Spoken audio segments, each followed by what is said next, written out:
আসসালামু আলাইকুম। দেশ বিদেশে অবস্থানরত সকল প্রবাসী ভাইদের শুভেচ্ছা ও অভিনন্দন।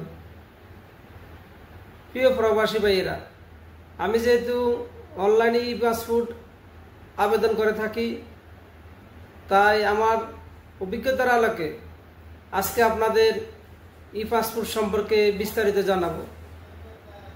মূল ভিডিওতে যাওয়ার আগে যে সমস্ত ভাই আমার ইউটিউব চ্যানেলটি এখনও সাবস্ক্রাইব করেন না, দয়া করে আমার ইউটিউব চ্যানেলটি সাবস্ক্রাইব করবেন। প্রিয় প্রবাসী ভাইয়েরা, আমরা যারা বিদেশে অবস্থান করতেছি, বিশেষ করে বাহরাইনে যে সমস্ত প্রবাসী ভাই অবস্থান করতেছি, আমাদের পাসপোর্টের মেয়াদ 6 মাস বা কম সময় হলে আমরা ই পাসপোর্ট অ্যাপ্লাই করতে পারব। ই পাসপোর্ট করার জন্য প্রয়োজনীয় ডকুমেন্টস জাতীয় পরিচয়পত্র, জন্ম নিবন্ধন কপি অনলাইন ইংরেজি থাকা লাগবে এবং আপনার যদি পুরাতন পাসপোর্ট থাকে। ই পাসপোর্ট সাধারণত 5 বছর ও 10 বছর এবং 48 পৃষ্ঠা ও 64 পৃষ্ঠা হয়ে থাকে। ই পাসপোর্ট বানাতে কি পরিমাণ টাকা লাগবে? সাধারণত পাসপোর্টের মেয়াদকাল, পৃষ্ঠার পরিমাণ এবং সাধারণ পাসপোর্ট, আর্জেন্ট পাসপোর্ট, অতি আর্জেন্ট পাসপোর্ট এবং কাজের ধরন বা পজিশনের উপরে ই পাসপোর্ট টাকার পরিমাণ নির্ভর করে। উল্লেখ্য, কাজের ধরন বা পজিশন ওয়ার্কার, লেবার এবং ক্লিনার হলে সাধারণ ডেলিভারির 48 পাতার 10 বছরের একটি পাসপোর্টের জন্য আপনাকে 21 দিনার অথবা $50 এবং আর্জেন্ট পাসপোর্টের জন্য আপনাকে 31 দিনার অথবা $75 পরিশোধ করতে হবে।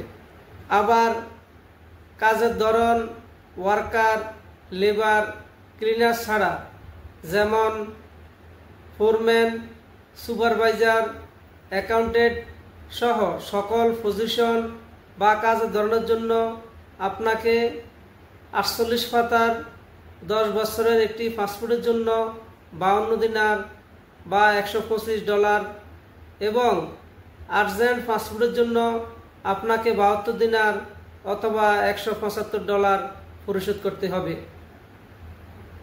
দেশ ভেদে এটি টাকার পরিমাণ কম বেশি হতে পারে, কারণ এটি ডলারের সাথে সম্পর্কিত।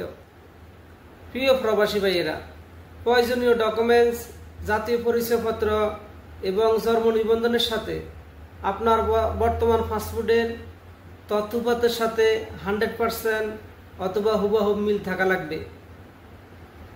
জাতীয় পরিচয়পত্র অথবা জন্ম নিবন্ধনে যে কোনো একটি সাথে আপনার তথ্যপত্র মিল থাকলেই আপনি যে কোনো একটি দিয়ে ই পাসপোর্ট আবেদন করতে পারবেন। অনেক ভাই হয়তোবা প্রশ্ন করবেন যে ভাই, আমার তো জাতীয় পরিচয়পত্র অথবা জন্ম নিবন্ধনের সাথে আমার পাসপোর্টের তথ্যপত্রের মিল নেই।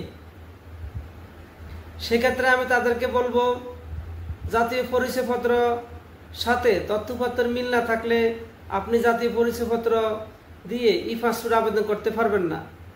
আবার জাতীয় পরিচয়পত্র সংশোধন পরিবর্তন একটি জটিল এবং সময় সাপেক্ষ। তবে আপনার জন্ম নিবন্ধনের সাথে আপনার পাসপোর্টের তথ্যপত্র মিল না থাকলে আপনি বাংলাদেশে আপনার নিজস্ব এলাকায় জন্ম নিবন্ধন অফিসে গিয়ে পাসপোর্টের সাথে মিল রেখে আপনি জন্ম নিবন্ধন সংশোধন করতে পারেন। তবে জন্ম নিবন্ধন সংশোধনের ক্ষেত্রে আপনাকে অবশ্যই খেয়াল রাখতে হবে, আপনি যে দেশে অবস্থান করতেছেন সেখানের কথা বিবেচনা করে এমনভাবে সংশোধন করতে হবে যাতে করে আপনার ভিসা লাগাইতে বা রেডি করতে আপনার কোনো সমস্যা সৃষ্টি না হয়। আপনি প্রয়োজনে বাংলাদেশ এম্বাসি অথবা অভিজ্ঞ কোনো এজেন্সির সাথে আপনি আলোচনা করে আপনার জন্ম নিবন্ধন সংশোধন করতে পারেন। প্রিয় প্রবাসী ভাইয়েরা, প্রয়োজনীয় ডকুমেন্টস, জাতীয় পরিচয়পত্র এবং জন্ম নিবন্ধন তথ্যপত্র সব কিছু ঠিক থাকলে আপনি কোনো ট্রাভেল এজেন্সি অথবা অনলাইনে ই পাসপোর্ট আবেদন করে এইরকম কোনো এজেন্সি অফিসে গিয়ে ই পাসপোর্ট অনলাইনে আবেদন করতে পারেন। অনলাইনে আবেদন করার পরে আপনার একটি অ্যাপয়েন্টমেন্ট বা সাক্ষাতের ডেট আসবে।